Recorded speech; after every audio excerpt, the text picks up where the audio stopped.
Donc, bienvenue à tous et toutes dans le webinaire organisé par la structure régionale d'appui de Guadeloupe, l'ORAX 971, à l'occasion de l'ouverture de la Semaine Sécurité Patient 2025. Donc, je suis Isabelle Noyon, la coordonnatrice de l'ORAX, et je vais avoir le plaisir d'animer ce webinaire d'une heure qui a été préparé avec Ambre Becher, la chargée de mission de l'ORAX. Donc, aujourd'hui débute la Semaine Sécurité Patient, qui est en fait un rendez-vous annuel organisé par le ministère de la Santé depuis 2011 et qui est l'occasion de sensibiliser les professionnels de santé, les usagers et le grand public à l'importance de la sécurité des soins. Donc, cette sécurité des soins, c'est prévenir les erreurs qui peuvent survenir pendant le processus de soins, rattraper ces erreurs avant qu'elles n'aient une conséquence chez le patient. Si on n'a pas pu rattraper l'erreur ou les erreurs, limiter les conséquences de ces erreurs. Tout ça, on comprend que c'est la sécurité des soins. Et puis, de manière, on va dire, un peu plus culturelle, la sécurité des soins, c'est aussi savoir tirer des enseignements des événements indésirables qui sont survenus, donc comprendre un peu le processus de l'erreur, et également développer une culture de sécurité partagée qui repose sur de la transparence, le travail en équipe et une implication des patients. Donc ça, c'est vraiment le rendez-vous annuel depuis 2011 qui met un focus sur cet aspect de la sécurité des soins. Cette année, le ministère, en s'alignant sur la thématique retenue par l'OMS, a choisi un thème des soins sûrs pour chaque nouveau-né et chaque enfant, donc qui concerne exclusivement le secteur de la pédiatrie et de la néonatologie. Mais on pense au niveau de l'ORAX, et on en est convaincu, et je pense que c'est votre cas aussi, qu'il y a bien sûr toujours un angle pour améliorer la sécurité des soins au-delà de ce sujet précis. Et donc, c'est pourquoi cette année encore, l'ORAX se met à disposition des structures, des professionnels pour appuyer les initiatives locales et sectorielles qui peuvent se déployer pour la semaine sécurité patient. Et puis surtout, on a décidé, on propose d'ouvrir cette semaine en mettant un éclairage particulier sur un facteur d'influence, un facteur humain d'influence parfois méconnu, parfois sous-estimé, que sont les biais inconscients. Et finalement, je pense qu'on est pas mal de... Ce sujet résonne pour pas mal d'entre nous, puisqu'il y a a priori 120 inscrits à ce webinaire. Donc, on attend que les 120 personnes arrivent, mais c'est un sujet qui a parlé à beaucoup de monde. Pour commencer, en guise de préambule, nous allons vous proposer un petit test. Donc, on va demander votre attention et votre réactivité. Nous allons vous poser 2 questions simples. Et pour chaque question posée, l'une après l'autre, vous allez sélectionner votre réponse dans la fenêtre qui va apparaître sur l'écran ou dans le chat. Donc, je vais vous demander d'être réactif, de répondre rapidement parce que nous avons effectivement le rythme du webinaire à garder. Alors, première question, je vais vous afficher une image et vous allez dire dans la boîte de réponse qui va apparaître ce que vous avez vu au premier regard, vraiment au premier regard. Est-ce que vous avez vu une jeune fille au premier regard ou une vieille femme? Donc, le sondage apparaît et vous répondez vraiment de manière presque instinctive ce que vous avez vu au premier regard. Donc, vous avez quelques secondes, le temps que tout le monde vote.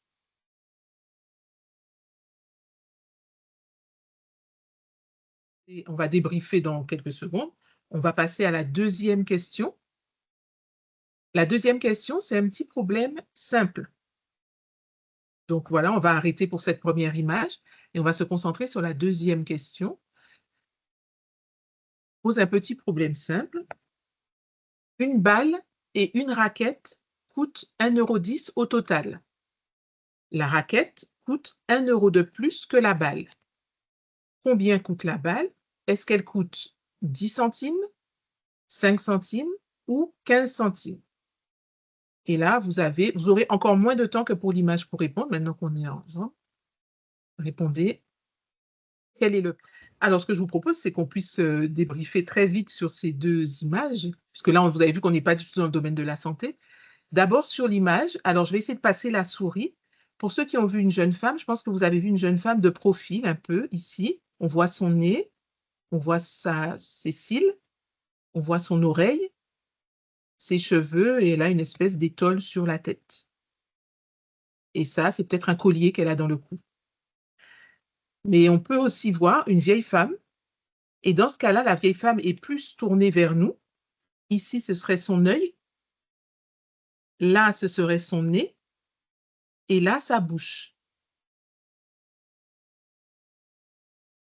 Et en fait, c'est assez étonnant de voir que sur une image qui est tout à fait objective, on a des filtres dont on n'a pas conscience qui fait qu'on ne voit qu'une chose et qu'on a beaucoup de mal à voir autre chose. Et même quand on l'explique, quand c'est explicité, on continue à voir majoritairement ce qu'on a vu en premier. Et ça, c'est un peu la perception sélective. En fait, nos perceptions ne sont pas neutres, elles vont dépendre de ce que notre cerveau attend de voir. Et on peut déjà faire une petite incursion sur notre milieu de la santé. En santé, c'est comme ça qu'on va pouvoir avoir ce qu'on appelle des biais d'ancrage, on va en reparler, c'est-à-dire qu'on va avoir une première vision, une première hypothèse, et finalement, on va rester dans cette filière et on ne va pas voir ce qu'il y a à côté. Et maintenant, pour le petit problème, donc sur le petit problème, on a une raquette et une balle qui coûtent 1,10 € au total.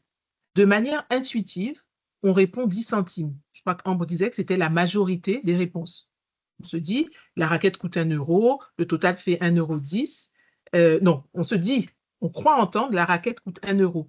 Mais la réalité, c'est que la raquette coûte 1 € de plus que la balle. Si la balle coûtait 10 centimes, la raquette coûterait 1,10 €, parce que c'est 1 € de plus, et le total ferait 1,20 €. Donc, si la raquette coûte 1 € de plus que la balle coûte en réalité 5 centimes. La raquette coûte 1,05 € et l'ensemble fait 1,10 €. Et là encore, c'est une facétie, entre guillemets, de notre cerveau, mais qui en fait nous aide la plupart du temps. Le cerveau cherche une réponse rapide. Je vous ai mis un peu de pression en vous disant on n'a pas beaucoup de temps. Et donc, on a des erreurs intuitives. C'est-à-dire que sur un problème simple, notre cerveau, il est formaté pour qu'on aille vite. Et parfois, c'est trop vite. Et donc, en santé, là encore, petit spoil par rapport à la suite, les biais inconscients vont pouvoir influencer nos décisions de la même façon, selon ce même processus, sans qu'on s'en rende compte. Et donc là, on a mis le pied complètement dans les biais inconscients. Et donc, on va en dire quelques mots. On va dire quelques mots en fait de sur quoi reposent nos décisions. Parce que là, je vous demandais une décision. Qu'est-ce que vous voyez? Quelle est votre réponse? Sur quoi reposent nos décisions? Eh bien, sur deux systèmes de pensée. Il y a un système 1 qui est un système rapide, intuitif, automatique. Et ce système, il fonctionne avec des raccourcis mentaux. Et ces raccourcis, ils sont absolument indispensables pour qu'on puisse aller vite dans des environnements complexes. Si on devait à chaque fois tout détailler, on ne s'en sortirait pas. On intègre des automatismes, on a une intuition qui se forge au fur et à mesure. Et donc, à côté de ce système 1, qui est donc un système intuitif rapide, mais extrêmement rapide, automatique, on a un système 2 qui est plus lent, qui est un système analytique. On va prendre le temps de réfléchir, d'analyser ce qui est à notre disposition pour former notre décision. Et ce système 2, il va demander de l'attention, un effort cognitif et du temps. Le système 1, il est automatique. Le système 2 a besoin de temps. Et le système 1, en fait, il est indispensable et la plupart du temps, il est hyper efficace. On ne s'en sortirait pas, sinon on aurait, le système global serait complètement paralysé. On n'avancerait pas. Je vous demande juste, là, je fais une petite parenthèse, repensez juste pour ceux qui ont le permis, à votre première leçon de conduite et à comment vous conduisez maintenant. Comment vous deviez tout décortiquer, tout analyser au début et comment maintenant les choses se sont automatisées. Donc, on a vraiment besoin de ce système 1. Mais le fait est que ce système 1 qui est indispensable, il est aussi le siège de biais inconscients, c'est-à-dire des tendances systématiques de la pensée qui vont influencer notre jugement sans qu'on s'en rende compte, en dehors de toute conscience. Et donc les biais, ce sont des erreurs qui découlent des mêmes mécanismes qui font la force du système 1. On le redira, on ne peut pas ne pas avoir de biais. Mais finalement, la stratégie va être ailleurs. On ne pourra pas supprimer tous les biais. Et le système 2, il peut corriger les biais, mais il faut qu'il soit mobilisé. Il faut qu'on ait cette capacité à se dire, là, il faut que je prenne le temps d'analyser. Il faut que le système 2 puisse être et le temps d'être mobilisé pour corriger les biais. Et donc, ça va dépendre de notre stress, de notre fatigue et également de la pression temporelle. Est-ce qu'on a le temps ou pas? Voilà, système 1, système 2. Et donc, les biais implicites, ce sont les pensées, les sentiments que nous avons, qui existent de manière inconsciente et qui vont affecter nos décisions, nos actions et notre compréhension du monde complètement à notre insu. Et en fait, dans la mesure où c'est inconscient, c'est l'impact en fait de ces biais est difficile à reconnaître et à contrôler. Ce que j'ai pu trouver, je l'ai fait, c'est très intéressant, je mis la référence ici et je la remettrai à la fin sur la dernière diapo. Harvard a travaillé sur un test qui permet de... Voilà, on fait le test en ligne, il est accessible en ligne et on peut comme ça évaluer ces biais. C'est un des seuls que j'ai pu trouver. Et donc, d'où viennent les biais? Ben, on l'a vu, les biais viennent de notre cerveau qui est câblé pour avoir des raccourcis mentaux, mais ils viennent aussi de notre éducation, ils viennent aussi de nos expériences passées, du contexte social et culturel, c'est-à-dire qu'on va avoir des stéréotypes liés à l'âge, liés au genre, liés à l'origine des personnes, liés à la corpulence. Donc, des stéréotypes qui vont être véhiculés par la société et qui vont s'intégrer sans qu'on s'en rende forcément compte dans les jugements professionnels. Et puis, les biais vont aussi venir de l'organisation du travail. C'est-à-dire qu'une organisation avec une surcharge de travail, une organisation où il y a des interruptions de tâches, une organisation où la hiérarchie est extrêmement forte et ne laisse pas de place, en fait, pour une réflexion et une mobilisation analytique, sont des environnements qui vont favoriser la mise en place de biais dont on va parler. Et donc, quel est l'impact en sécurité des soins? Mais il y a plusieurs impacts. Premier impact, c'est que les biais vont influencer le raisonnement diagnostique. Les biais sont impliqués dans les erreurs médicales, c'est démontré. C'était d'ailleurs le thème de la semaine sécurité l'année dernière. Donc, les biais, on en reparlera, hein, ça va être des biais d'ancrage. Un médecin qui va faire un diagnostic va être ancré sur sa première hypothèse et finalement ne verra pas les signaux faibles qui contredisent cette première hypothèse. Les biais de confirmation d'un diagnostic régulier, voilà. Donc, les biais vont être impliqués dans les erreurs médicales. On va le revoir dans des exemples. Et c'est particulièrement vrai dans des environnements à haut stress. On a parlé du stress qui perturbe un peu la mobilisation du système 2. Donc, par exemple, les services des urgences ou les services d'obstétrique. Les biais impactent également l'égalité, ou plutôt entraînent une inégalité des soins. Et là, il y a une bibliographie assez riche. J'étais assez surprise de voir le nombre d'études. Donc, il y a des études internationales, pas seulement aux États-Unis, mais vraiment des études dans différents pays qui montrent que la douleur est moins bien évaluée chez les femmes que chez les hommes. Et par ailleurs, la douleur est moins bien évaluée chez les patients issus de minorités dans un pays donné. Et ça, c'est l'origine de ça, ce sont les biais. Il y a également une étude qui a été publiée par l'Académie de médecine de France l'année dernière, dont vous avez peut-être entendu parler, mettant en lumière l'inégalité de prise en charge de l'infarctus chez la femme. Et cette inégalité trouve son origine dans les biais que peuvent avoir les professionnels de santé. Et puis des études essentiellement américaines qui montrent l'impact des biais implicites sur les disparités raciales dans la morbimortalité maternelle aux États-Unis. Et ce qui a été démontré, c'est que la morbimortalité maternelle, elle est plus importante chez les femmes noires et chez les femmes hispaniques aux États-Unis. L'origine de ça, c'est les biais qu'il y a chez les professionnels. Les biais impactent également la qualité de la communication en équipe. On reparlera du biais d'autorité, mais un contexte où l'autorité est telle qu'on ne peut pas émettre un doute ou verbaliser une incompréhension, etc., fait que la communication en équipe n'est pas bonne. Et donc, du coup, on va forcément avoir des biais et ne pas communiquer. De la même manière, les biais de conformité, c'est de dire que ben, on va se conformer à l'opinion majoritaire dans une équipe. On n'osera pas faire apparaître une idée ou un questionnement différent. Et ça va nuire à la communication en équipe. Et bien sûr, les biais vont impacter la qualité de la communication avec le patient, tous les patients n'étant pas égaux face aux professionnels en fonction des biais inconscients, encore une fois, qu'ont ou qu'on n'ont pas les professionnels. Donc, en résumé, les biais inconscients, ils sont universels, ça émerge du fonctionnement normal du cerveau. Donc, c'est un facteur humain qu'on ne pourra pas éliminer. Mais ces biais peuvent être renforcés par l'éducation, par la culture, par l'organisation du travail. Et ils ont un impact sur la sécurité du patient en étant à l'origine d'erreurs de raisonnement, d'inégalités ou d'altération du travail en équipe. Donc là, ce qu'on va vous proposer, c'est de tester un petit peu votre avis euh, par rapport à certaines situations. Donc, c'est le même principe que tout à l'heure, donc j'espère que ça va fonctionner, sinon on va de toute façon débriefer après.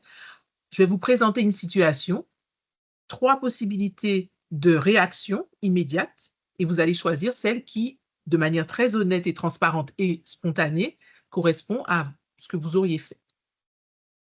Première situation, vous prenez votre service du matin. Le chef de service qui était de garde est sur le départ. Il vous indique que monsieur Untel, donc qui est un patient qu'il vous montre, vous désigne le patient dans sa chambre à 2 lits, est attendu en urgence dans une autre unité. Et il souligne l'urgence. Quelle est votre réaction? Réaction A, vous exécutez la consigne au plus vite puisque c'est une urgence. Réaction B, vous vérifiez l'identité du patient avant d'organiser quoi que ce soit.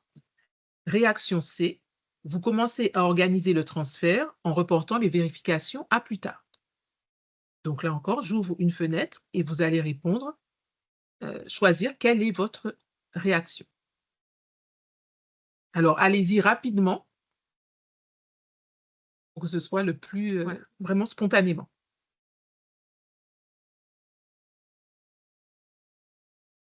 On va débriefer après, on va passer à la deuxième situation. La deuxième situation, vous travaillez aux urgences, un patient arrive, habillé négligemment, sans papier, un peu agité. Quelle est votre première réaction spontanée? Vous pensez spontanément qu'il doit chercher surtout un refuge ou un repas. Vous allez prioriser l'examen médical comme pour tout autre patient. Vous attendez qu'il se calme avant de l'installer. Je partage la fenêtre de réponse. On va passer à la situation 3. Voilà. On passe à la troisième situation. Donc, troisième situation, on a une femme de 35 ans qui est obèse et qui présente des douleurs abdominales diffuses. Quelle hypothèse vous vient d'abord? Première hypothèse, spontanément, ce sont des problèmes métaboliques liés au diabète. Deuxième hypothèse, il faut qu'on investigue d'autres causes possibles. On a un panel d'hypothèses, par exemple la grossesse extra-utérine, l'appendicite. Ou troisième hypothèse, vous allez attendre l'évolution afin d'explorer davantage. Okay. Alors, on va passer à la quatrième situation. Donc, vous êtes en fin de vacation et vous remarquez un paramètre anormal chez un patient, que ce soit la tension artérielle ou la glycémie. Et vous avez un rendez-vous impératif après votre service. Qu'est-ce que vous faites? Réaction A, vous tracez le paramètre dans le dossier sans en parler. Réaction B, vous le signalez à votre relève. Réaction C, vous ne le relevez pas car le patient, par ailleurs, va très bien cliniquement. C'est bon? On passe à la situation 5. Donc, la situation 5, un adolescent d'origine étrangère souriant dit qu'il a un peu mal après une fracture. Quelle est votre réaction? Il sourit, donc a priori la douleur est supportable. Vous lui demandez d'évaluer sa douleur avec une échelle adaptée, réaction B. Ou réaction C, vous attendez qu'il demande un antalgique. Et enfin, on passe à la dernière situation. Vous prenez en charge, alors là, on va essayer d'être vraiment honnête et d'y aller très sincèrement. Vous prenez en charge la sœur d'un collègue que vous connaissez bien. Comment est-ce que cela influence vos choix? Réaction A, vous faites confiance aux informations données car vous connaissez très bien ce collègue. Réaction B, vous appliquez la démarche de manière neutre. Réaction C, vous êtes plus attentif que d'habitude pour être sûr de ne pas vous tromper. Alors, on va débriefer maintenant sur ces 6 situations qui sont des situations, vous avez vu, où des biais peuvent nous écraser, on va dire, sans même qu'on s'en rende compte. Sur la première situation, donc, c'était la situation où le chef de service vous dit: «Il faut transférer ce patient». Je crois qu'Ambre, tu avais dit qu'il y avait une majorité de réponses B qui B, était, la qui était vérification avant préalable toute de l'identité. Donc dans cette situation, le biais possible qui peut, nous faire prendre de mauvaises décisions sans nous en rendre compte, c'est le biais d'autorité.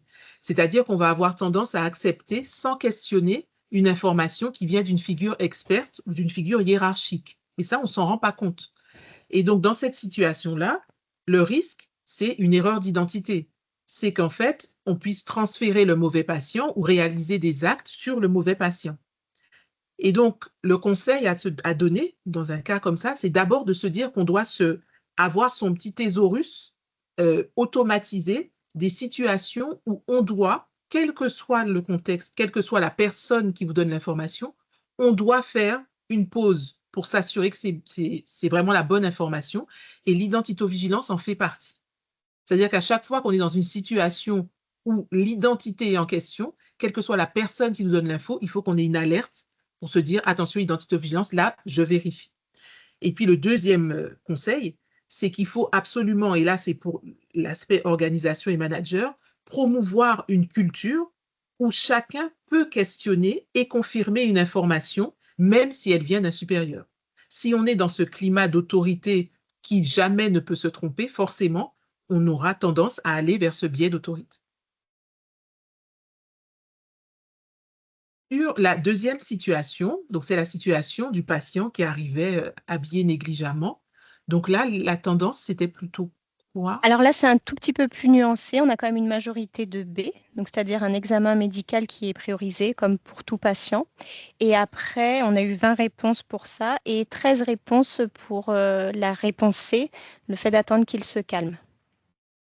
Donc là, effectivement, la réponse A qui était, on se dit: «Il vient sûrement chercher à manger ou un refuge», c'est la réponse qui, est complètement, guidée par le biais d'apparence, mais c'est enfin voilà, téléguidée par le biais d'apparence, c'est-à-dire tendance à juger la valeur ou la légitimité du patient selon son statut ou son comportement. Alors dans la situation, a priori personne n'a choisi ce type de réaction, mais il faut qu'on ait conscience que on a tous des biais d'apparence, ça c'est évident. Et donc le risque, c'est un retard de soins, une stigmatisation et surtout ce qui est important à noter, c'est que pour les personnes, les patients, ça va être une perte de confiance dans le système et ça, c'est parfaitement décrit dans les études américaines qui parlent de l'impact des biais sur la morbimortalité maternelle selon l'origine, des mères. Clairement, ces femmes, dans une étude, elles étaient interrogées et elles disaient qu'elles n'avaient absolument pas confiance dans le système parce qu'elles avaient conscience de ces biais et du coup de ces disparités.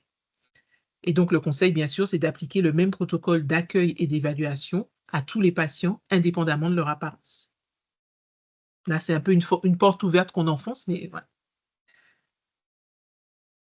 Concernant la troisième situation, donc là, je crois que majoritairement, les réponses étaient, on va investiguer les autres hypothèses. C'est ça. Le risque, le biais qui peut perturber cette situation, c'est le biais d'ancrage. C'est de se dire, bah, c'est une femme qui, en apparence, selon sa pathologie diabète, a un terrain métabolique, on va dire, et on va coller à cette hypothèse sans voir d'éventuels autres signes qui pourraient être ceux d'une grossesse extra-utérine ou d'une appendicite. Donc, le biais d'ancrage, on reste fixé sur une hypothèse initiale. Donc voilà, le risque, c'est l'oubli d'un diagnostic vital.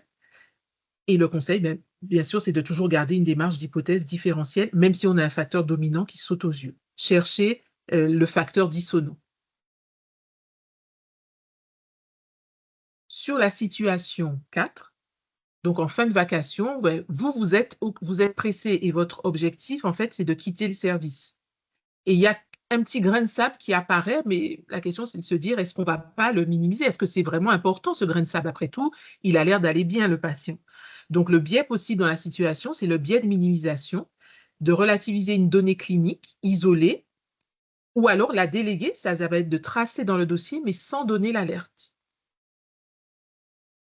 Et donc, le risque, c'est bien sûr l'aggravation pour le patient ou une rupture dans la continuité des soins. Et ça veut dire que, en fait, quel que soit notre impératif derrière, que ce soit un enfant à aller chercher à l'école ou quel que soit l'impératif qui fait qu'on doit quitter le service, avoir le moyen de transmettre l'information, donc tracer et signaler les anomalies, même mineures, pour déclencher la vigilance de l'équipe suivante. Sur la situation 5, c'était la situation où il peut y avoir un biais culturel.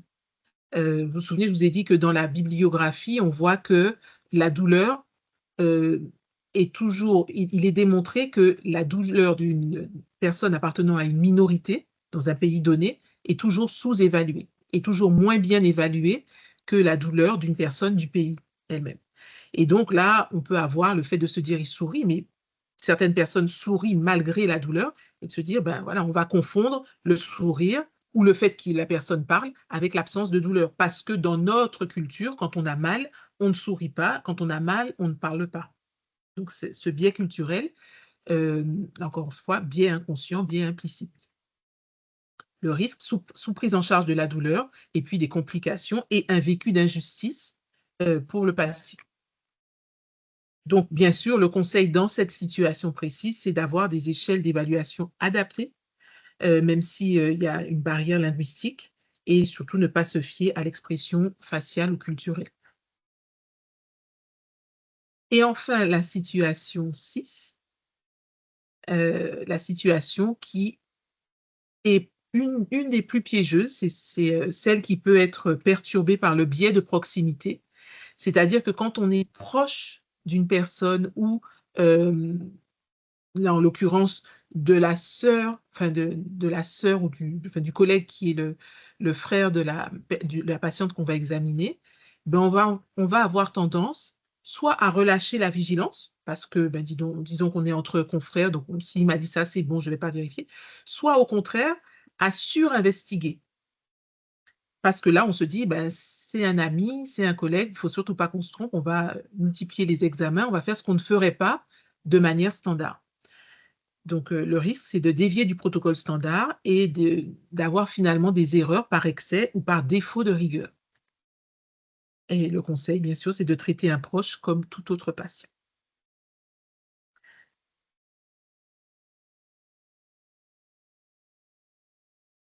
Donc, en fait, si on regarde nos biais et nos décisions, ce qu'on a vu hein, au démarrage de ce webinaire, c'est que nos décisions conscientes, elles sont mises en œuvre, elles sont créées par à la fois le système 1, qui est rapide, intuitif, automatique, qui démarre comme une flèche, on ne se rend même pas compte, et le système 2 qui est plus réfléchi, plus analytique. Et ce système 1, il utilise bien sûr des raccourcis mentaux, mais ces raccourcis mentaux sont la source de biais implicites. Et nos situations, et des biais implicites, il y en a énormément. Les 6 situations qu'on a partagées, un peu au pas de charge, je suis désolée, les 6 situations qu'on a partagées, elles ont mis en évidence 6 biais. On a vu le biais d'autorité, on a vu le biais d'ancrage, on a vu le biais de stéréotype, on a vu le biais de minimalisation et on a vu à la fin le biais de proximité. Il y a un autre biais qui ressemble un petit peu au biais de conformité, qui est le biais de confiance entre pairs.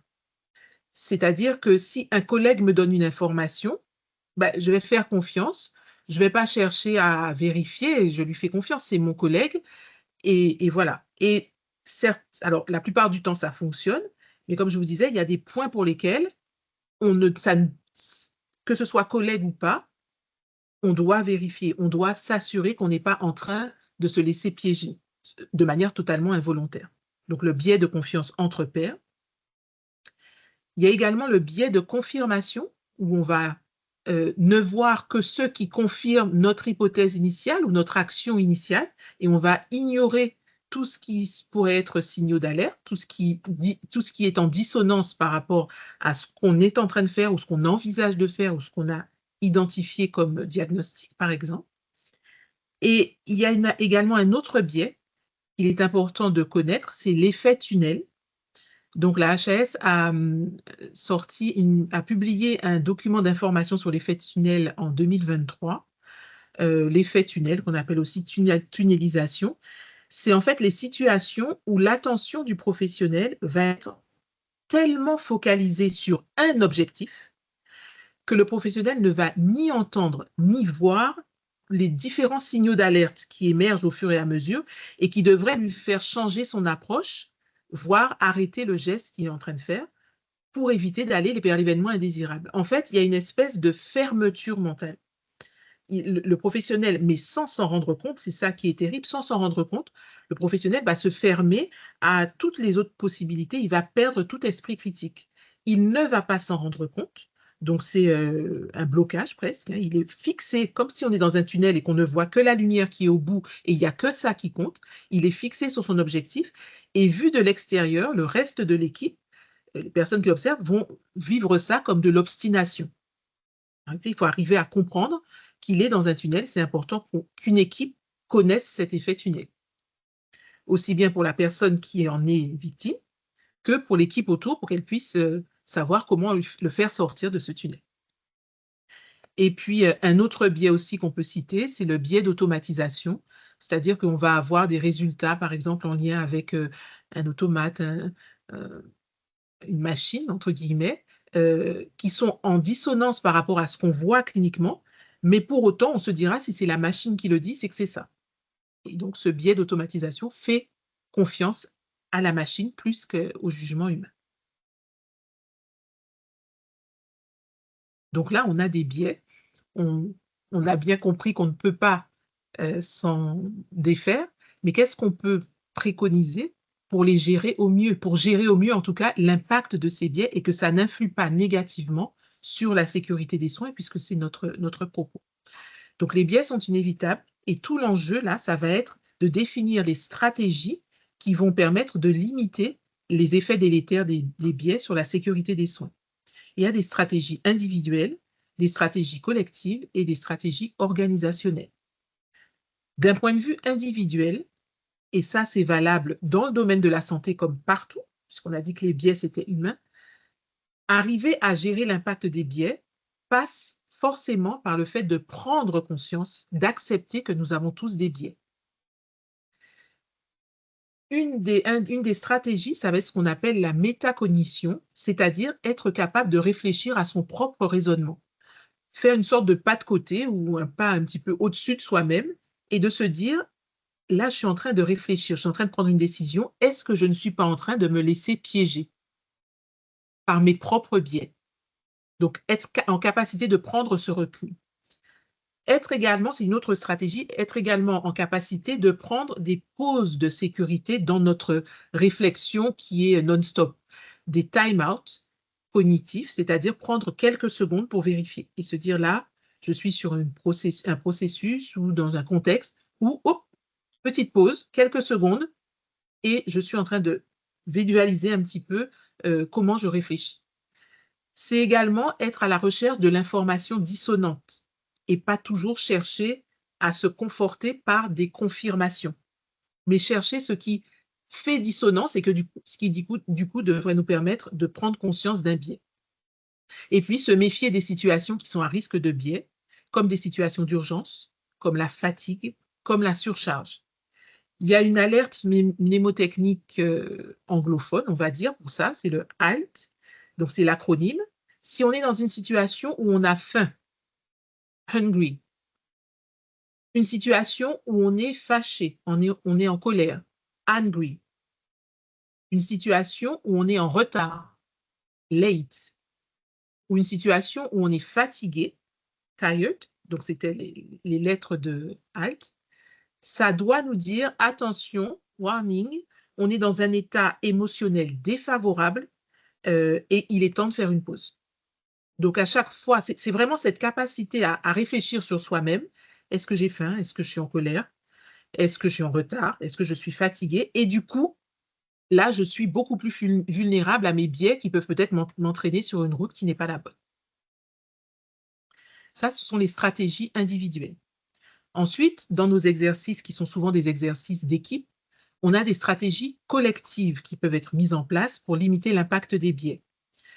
On a d'abord des aides cognitives pertinentes à mettre en place. Les aides cognitives, c'est en fait des dispositifs qu'on va mettre en place au niveau de l'équipe pour soutenir l'activité mentale pour qu'elle ne soit pas défaillante. Donc, ça peut être des checklists. On va se dire, là, on est dans un contexte, une situation où il peut y avoir des risques de biais, d'erreurs. Donc, on va mettre en place une checklist. Ça peut être des aides cognitives à la décision, par exemple des logiciels qui vont utiliser l'intelligence artificielle pour soutenir notre activité mentale. Ça peut être aussi des aides cognitives pour l'action, et ça va être la rédaction de protocoles. Et sur ce point des protocoles, il faut être particulièrement vigilant parce que les protocoles doivent être, encore une fois, des dispositifs de soutien et non pas des usines à gaz. Donc, le protocole, il doit vraiment être rédigé de manière à aider les professionnels, simplement, et il doit être co-construit, co-rédigé avec les professionnels qui vont utiliser ce protocole, qui vont l'appliquer. Parce qu'en fait, il faut absolument laisser le temps d'une appropriation de ce protocole, et ça prend du temps. Donc, si on impose des protocoles qui sont en plus rédigés avec, on va dire, avec les filtres d'autres personnes que les utilisateurs, ils risquent de ne pas avoir leur effet de soutien et d'aide cognitive. Il faut également, et on l'a vu quand on a parlé du biais d'autorité, soutenir la culture du speak-up, c'est-à-dire de laisser la possibilité d'émettre un doute ou de partager une incompréhension. Donc, pouvoir prendre la parole dans une équipe, dans un collectif, une parole qui peut être dissonante par rapport au collectif pour mieux comprendre ou pour dire qu'on a un doute. Et ça, il faut que ce soit promu dans l'équipe. Il ne faut pas qu'on en ait peur. Et puis également, entraîner une équipe, un collectif, à des compétences non techniques, donc de communication. Et dans cette vision, en réalité, l'équipe elle-même devient une aide cognitive pour chacun de ses membres. Donc, le travail en équipe, c'est vraiment une force pour soutenir chacun des membres pour justement lutter contre l'impact des biais. Et puis, en termes organisationnels, donc là, on est un peu sur le management, voilà, les décisions et les actions et l'environnement que le management peut mettre en place. Ben, il s'agit d'aider à concevoir des barrières de rattrapage par rapport à ces biais. Donc, limiter les facteurs aggravants, être attentif, par exemple, au planning, au roulement des équipes, donc à la fatigue, aux interruptions de tâches, à un éclairage correct aussi qui peut intervenir sur nos décisions. Ménager et encourager des espaces de réflexivité où on va pouvoir travailler ensemble, analyser des événements indésirables, des presque accidents qui sont survenus et qui vont permettre de travailler collectivement sur les biais qui concernent certains membres de l'équipe, qui peuvent concerner l'équipe. Intégrer aussi dans le fonctionnement d'une équipe des outils de, entre guillemets, débiaisage, c'est-à-dire favoriser la mise en place des aides cognitives. Et puis, sensibiliser régulièrement aux biais cognitifs, sensibiliser les équipes régulièrement aux biais cognitifs. Et c'est la combinaison de ces trois niveaux, les stratégies individuelles, les stratégies collectives et les stratégies d'organisation, qui va vraiment créer une sécurité robuste, qui va limiter l'impact des biais. Voilà, donc nous arrivons maintenant au terme de la présentation telle qu'on voulait l'envisager. Donc, on va arrêter l'enregistrement.